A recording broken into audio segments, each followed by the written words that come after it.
Halo semuanya, kembali lagi bersama gue si RY dan terima kasih telah mampir ke channel ini.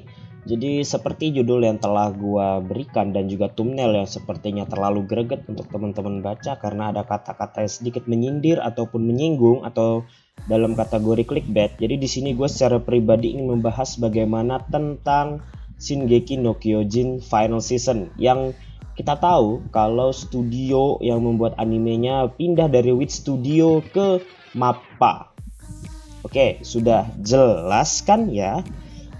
Jadi seperti yang kita ketahui, banyak sekali fans yang merasa kecewa dengan pindahnya studio dari WIT ke MAPPA.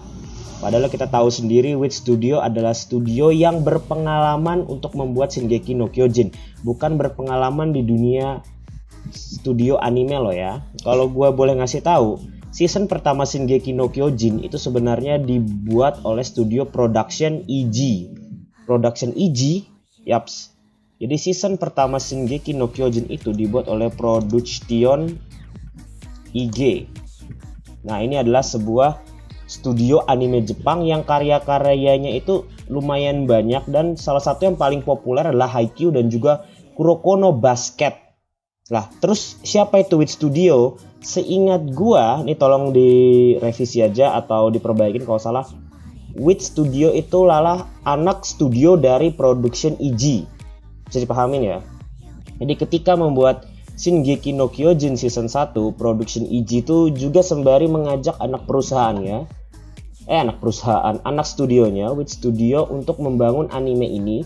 Kalau misalnya anime ini populer, nanti dialih tugaskan ke studio WIT Studio gitu. Kenapa gue belepotan banget ngomongnya, jadi gue sambil minta maaf aja. Lalu setelah 3 season atau sekitar kurang lebih 4 musim kita menikmati Shingeki no Kyojin dari studio WIT, dan sekarang akan dipindahkan ke studio MAPPA. Nah, studio MAPPA juga seingat gua ya, ini seingat gua karena gua nggak dapat info yang jelas banget tentang pernyataan yang akan gua sampaikan ini. MAPPA itu adalah anak studio dari Madhouse. Gue yakin teman-teman tahu lah anime Madhouse. Contoh yang paling populer One Punch Man, lalu ada Death Note, lalu ada Overlord, dan ada Chihaya Furu, lalu Betum, lalu yang paling kita tunggu banget season 2-nya No Game No Life. Itu adalah anime-anime buatan dari Madhouse. Khusus untuk One Punch Man, Madhouse cuman menganimasikan season 1 dan season 2-nya dialih tugaskan ke studio lain. Tapi kita sudah merasa bagaimana One Punch Man dibuat oleh studio yang bukan Madhouse. Maksud saya season 2-nya, itu banyak banget kritikan yang bisa gue berikan sih untuk season 2-nya itu.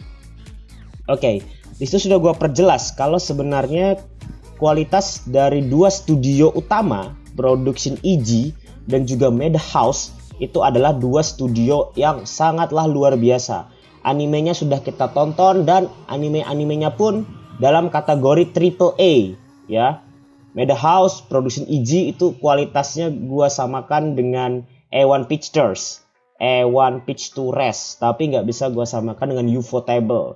Mungkin wibu atau pecinta anime Shingeki no Kyojin akan rela kalau dipindah ke studio Ufotable, pasti rela semua dah, biar makin garang gitu ya, biar bisa teriak-teriak episode 19 Kimetsu no Yaiba gitu. Aduh, sampai pusing gua, itu terus dibanggain ya, kayak pengalihan isu 82 saja. Oke, kita kembali lagi ke topik. Topik yang akan gue bahas kali ini adalah menilik bagaimana kualitas Shingeki no Kyojin Final Season. Pertama kita akan kupas tuntas dulu tentang studionya, yaitu MAPPA. Jadi seperti yang gue kasih tahu, MAPPA itu adalah studio yang sebenarnya adalah anak studio dari Madhouse. Itu yang gue tahu, tapi kayaknya sih bukan ya. Soalnya apa? MAPPA itu sudah lama, tapi lebih lamaan Madhouse. Jadi itu aja yang gue masih bingung. Tapi untuk kualitasnya gue rasa mirip-mirip karena anak studio gitu. Karya pertama MAPPA adalah Zankyu no Terror yang bener-bener MAPPA yang buat gitu ya. Kalau anime lain, anime dengan judul lain misalnya apa ya, nah kayak Sakamichi atau ini kan, itu kan jatuhnya kerjasama atau mereka tuh cuman bantu-bantu doang. yang telak itu adalah Zankyou no Terror. Itu juga waktu gua masih SMA. Gua nonton Zankyou no Terror dan itu keren banget. Lalu karya terbaru yang bisa kita nikmati dari MAPPA adalah Dororo dan The God of High School. Jadi anime The God of High School dan Dororo ini akan gue jadikan referensi untuk kualitas animasi yang akan dibuat oleh MAPPA. Dororo ini sebenarnya dari komik jadul dengan kualitas yang pas-pasan gitu ya. Maksudnya apa? Apakah ceritanya jelek? Enggak, ceritanya bagus. Tapi di masa lalu Dororo itu ya namanya di zaman itu terbilang nggak bagus untuk zamannya loh ya. Kalau dibandingkan sama sekarang kan udah pasti beda banget, tapi di zamannya itu ya masih kalah saing dengan judul-judul lain. Tapi ketika di remake dan dibuat oleh MAPPA, meskipun ada bantuan dari Tezuka Production, yang nggak tahu Tezuka Production itu ngebuat anime Gotobu no Hanayome season 1. Nah itu sedikit info. Ternyata kualitasnya itu berubah banget, animasinya berubah banget, bug-bug juga berubah, art lainnya itu bisa gua bilang ini sempurna dari sisi animasi. Kalau misalnya pembawaan cerita dan lain-lain itu udah urusannya sama sutradara. Jadi gua nggak akan bahas, loh bang ceritanya banyak-banyak di skip, ceritanya itu nggak sesuai sama komik. Nggak, gua nggak akan bahas itu. Kita membahas kualitas animasi dan art. Kalau kita membahas cerita itu bukan urusan studio, itu urusan sutradara dan direktur. Dan yang lebih penting adalah urusan juga dari pemegang lisensi atau yang ngasih uang untuk bikin tuh anime. Dororo, gua kasih centang, 9/10, itu rating yang gua berikan di situs My Anime List. Lalu The God of High School, kalau kita melihat dari sisi adaptasi ya, ini kan sebenarnya kan komik yang dilisensikan oleh Line. Tahu Line? Ya, Line itu adalah sosial media yang logonya hijau ya, sama kayak WhatsApp, sama-sama hijau. Tapi di sini yang gue bahas adalah lisensinya dipegang oleh Line Webtoon. Jadi kalau misalnya diadaptasi ke sebuah anime dan dibuat oleh perusahaan Jepang, maka apa-apa saja yang telah dibeli oleh lisensi tersebut. Wah, apaan tuh bang? Gue kagak ngerti. Jadi gini, ketika kita mengadaptasi karya orang, itu tuh bukan ngadaptasi satu judul plek, enggak. Tapi kita ngadaptasi seberapa banyak chapter, cerita, naskah yang akan kita ambil gitu ya. Gua sudah baca komik The God of High School sudah sejak awal kuliah, itu udah lama banget sih, 4-5 tahun yang lalu. Dan gua bandingin juga dengan animenya. Jadi kalau misalnya gua lihat dari sisi cerita, itu sudah cocok. Jadi ini cocok ya, cocok banget. Cuman saja ada satu hal yang harus gua kritisi adalah pembawaannya masih enggak Korean banget gitu ya. Kalau misalnya gue lihat di Line Webtoon ya, gue baca di situ itu kerasa lebih hidup daripada sisi animenya. Tapi gue nggak berani bilang jelek sebelum gue nonton habis ini anime The God of High School. Kalau kita lihat dari sisi pembawaan emang kurang gitu. Di mata gue kurang, di telinga gue juga kurang. Tapi kalau kita membahas dari sisi desain karakter, lalu frame rate, lalu desain dari sisi background dan juga sebagainya, sudah pasti bagus banget. Yap, kalau dibandingkan dengan anime-anime yang rilis di musim yang sama, yaitu musim ini, Summer 2020, gue anggap The God of High School punya kualitas animasi yang luar biasa. Kenapa? Karena mereka mengusung action. Dororo juga action. Bagi gue, Dororo dan juga The God of High School itu ancang-ancang untuk studio menyiapkan Shingeki no Kyojin final season. Ancang-ancang yang bagus. Mereka berani ke judul-judul action. Kenapa gue bilang mereka berani ke judul-judul action? Karena sebelumnya itu dominasinya adalah anime yang lebih santai. Contoh Kakegurui, Zankyou no Terror. Santai dalam arti segi animasi loh ya. Kecuali Inuyashiki, Shingeki no Bahamut, Banana Fish itu bagus dari sisi actionnya. Kalau kita bahas Zombieland Saga ataupun Punchline, itu menyesuaikan dengan genre masing-masing. Pewarnaannya diakuin. Kalau kalian pengen tahu bagaimana pewarnaan dari studio ini, tontonlah Kakegurui 2 season itu. Itu sudah mempresentasikan bagaimana animator itu bekerja sangat keras untuk membuat sebuah penggambaran yang sesuai dengan cerita. Kok gue bingung bang sama apa yang lu maksud? Gini aja deh. lu nonton anime action harus kerasa banget tuh actionnya gitu loh, gambarnya action banget, ledakannya duar banget. Kalau romance ya kerasa banget romantisnya sampai lu ke bawah, pokoknya lu nonton ke bawah. Nah itu aja lah, gara-gara penggambarannya itu bagus, itu saja. Lalu apalagi yang ingin gue kasih tahu, kita lihat dulu trailer dari Shingeki no Kyojin. Jadi ini ada banyak banget trailernya ya, gue sampai bingung harus nonton yang mana, karena apapun yang gue tonton yang terjadi adalah copyright ya, copyright. Jadi mohon maaf banget suaranya gue matiin, oke? Jadi gue mohon maaf banget suaranya gue matikan dulu karena copyright ya. Tapi teman-teman gue bilang copyright. Jadi gue bingung, woi copyright apaan bro? Itu loh hak cipta. Walah copyright ya.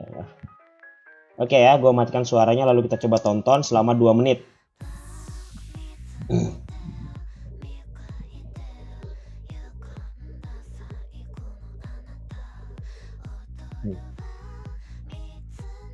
Oke. Di sini gue mungkin sambil sedikit berkata-kata aja.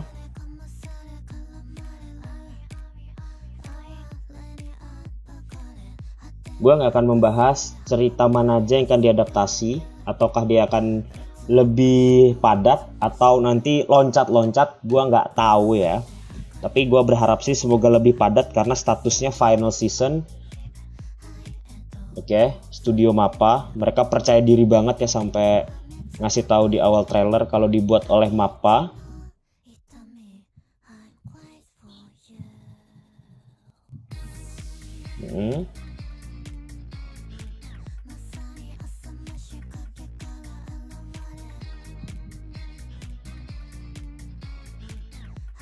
Oke, jadi kalau misalnya ini ada backsound ya, kacangin aja backsoundnya. Ini juga suara angin keras banget loh. Gue benerin dulu suara angin gue, maklum lah.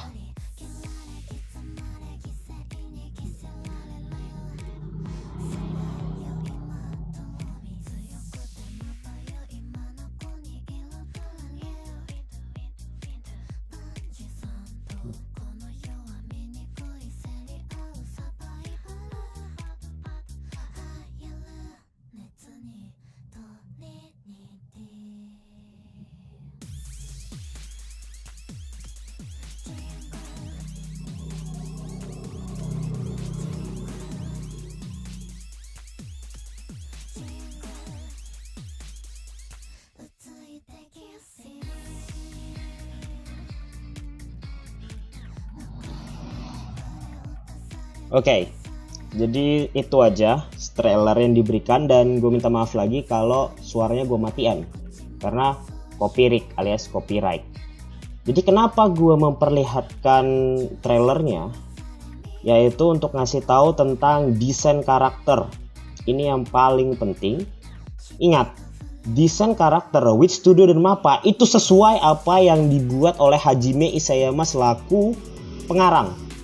Jadi gue banyak banget lihat itu di sosial media tuh, wibu-wibu yang kayaknya baru berkeluar cangkang itu ya bilang, anjay desainnya nggak sama kayak komik, ini Mappa ngawur, ini Wit Studio ngarang, nggak sama.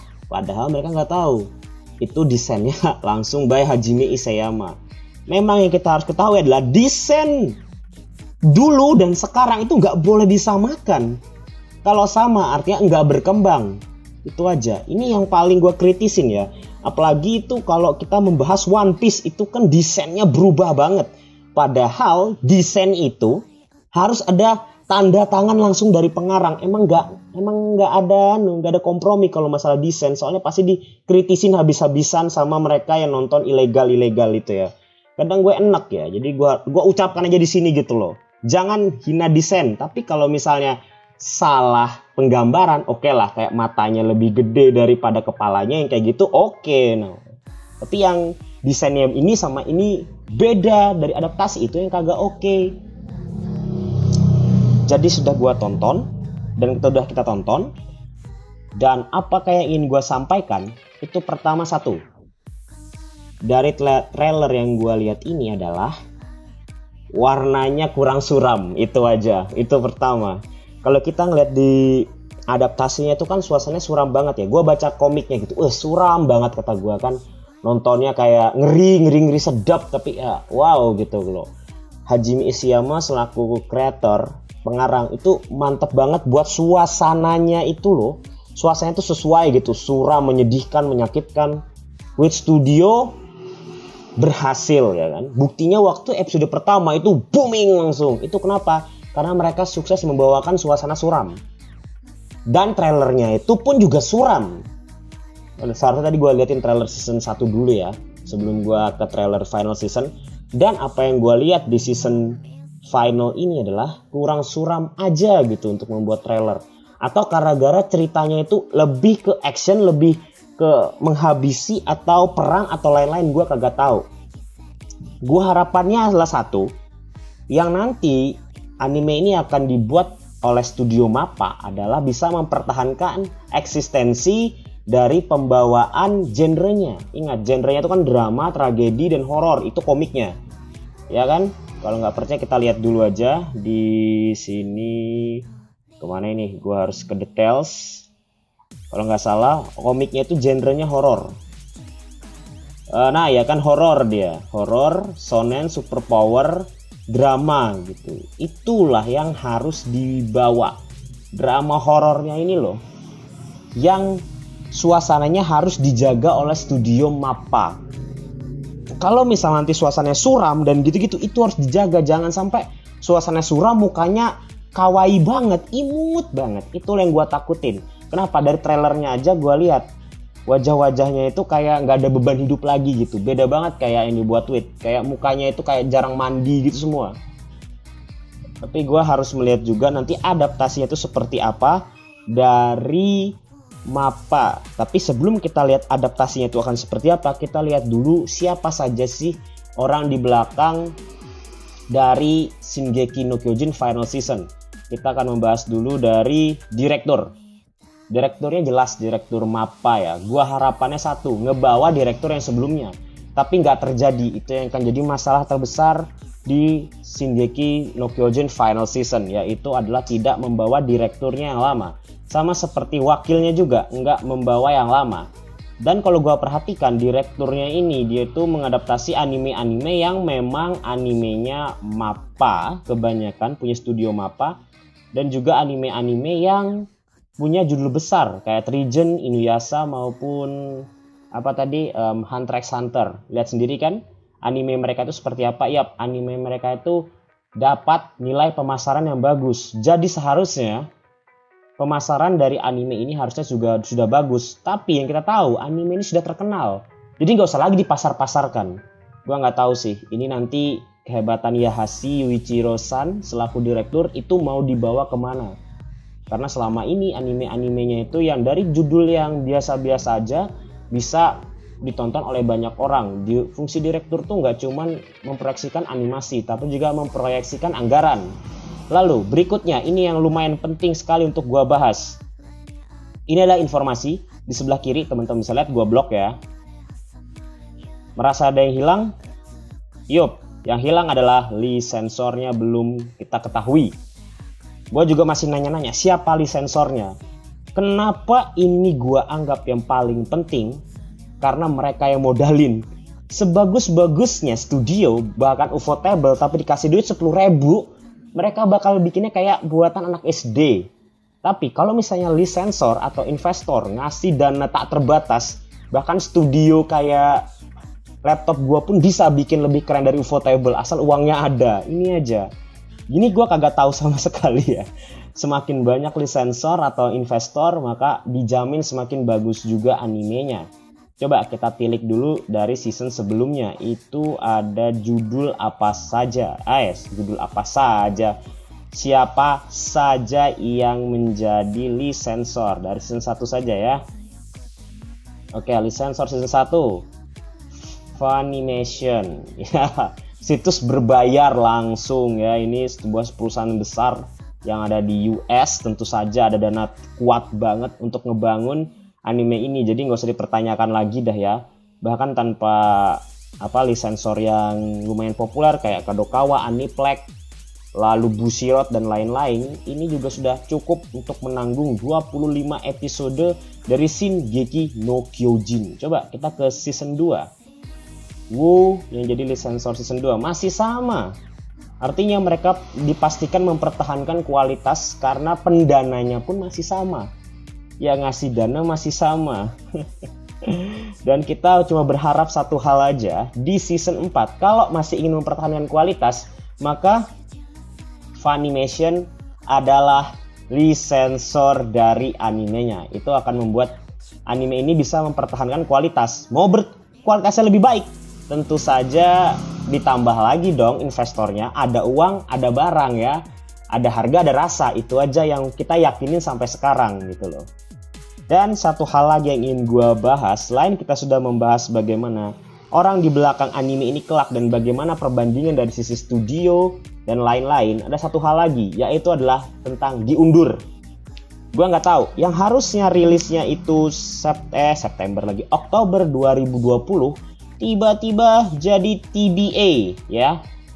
Tiba-tibanya aja gitu loh, jadi TBA. TBA itu apa? Artinya belum ditentukan jam tayangnya. Jam tayangnya belum ditentukan tuh. Di sini statusnya no, not yet aired. Airednya pun atau tayangnya pun kita nggak tahu.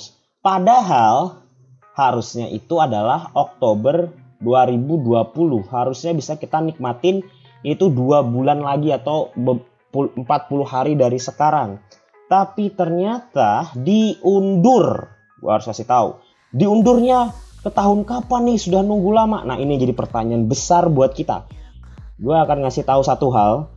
Ini yang mungkin akan jadi kata-kata legend untuk para wibu. Kenapa mereka mengundur? Karena satu hal. Ini. Mereka nggak punya lisensor atau nggak ada yang berani danain. Belum ada proposal yang wah gitu loh. Untuk mendapatkan investor atau lisensor untuk Shingeki no Kyojin Final Season. Jadi mereka akan terus mengundur sampai dapat siapa yang mendanai. Atau sudah ada yang danai tapi belum diupdate di situs My Anime List. Itu juga gua sama-sama kagak tahu ya kan. Tapi yang harus kita ketahui adalah selama lisensor di situs seperti My Anime List, Anime Planet ataupun situs-situs penyedia informasi animenya belum kelihatan, kita nggak akan tahu kapan animenya tayang. Kita nggak akan tahu sampai pendananya datang. Kalau misalnya kepepet, terpaksa pakai investor yang ngasih dana seadanya dan kita akan menikmati seadanya. Itu yang paling ditakuti oleh seluruh pecinta anime Shingeki no Kyojin.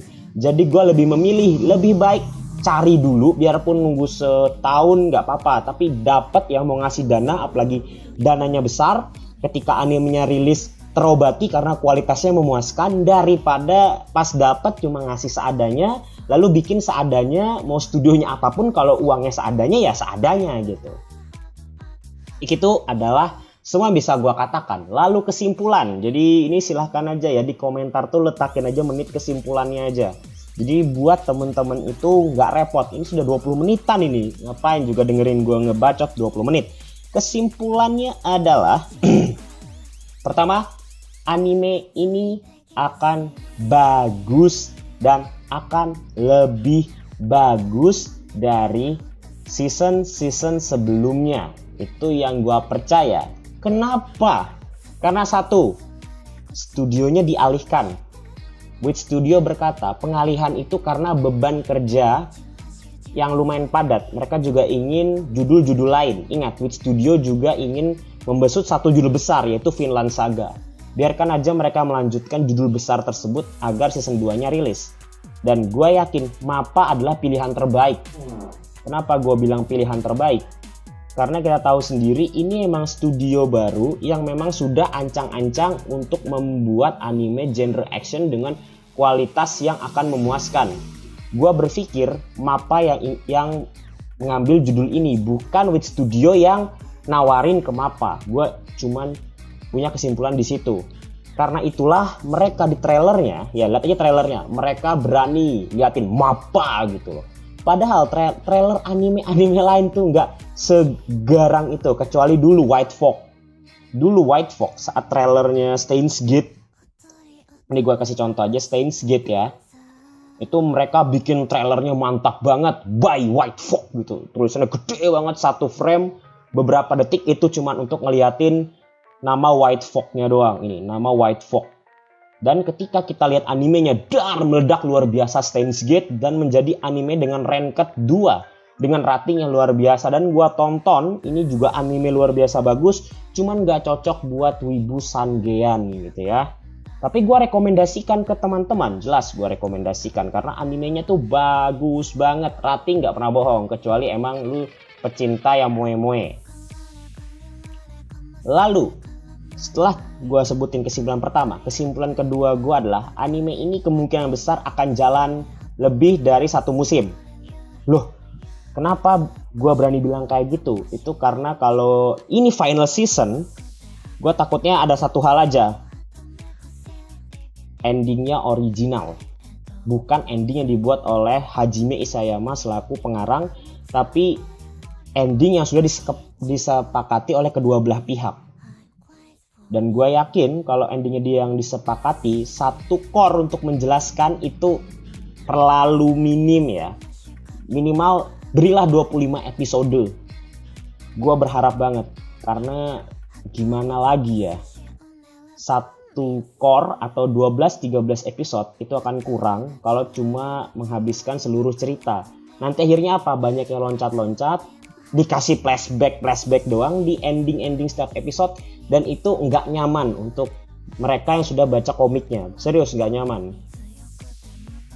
Dan itu adalah kesimpulan yang bisa gue berikan. Kesimpulan ketiga dan 4 dan kelima mungkin akan gue bahas di video selanjutnya. Gue juga berharap komentar-komentar yang menarik dari teman-teman pecinta anime Shingeki no Kyojin. Karena dengan komentar-komentar yang luar biasa dari kalian, gue bisa dapat referensi yang asik juga untuk ngebahas anime ini sebelum animenya tayang. Anggaplah kita sekarang berprediksi sampai kita menikmati animenya kelak. Oke, itu sekian dari gue. I'm CRY and see you next time.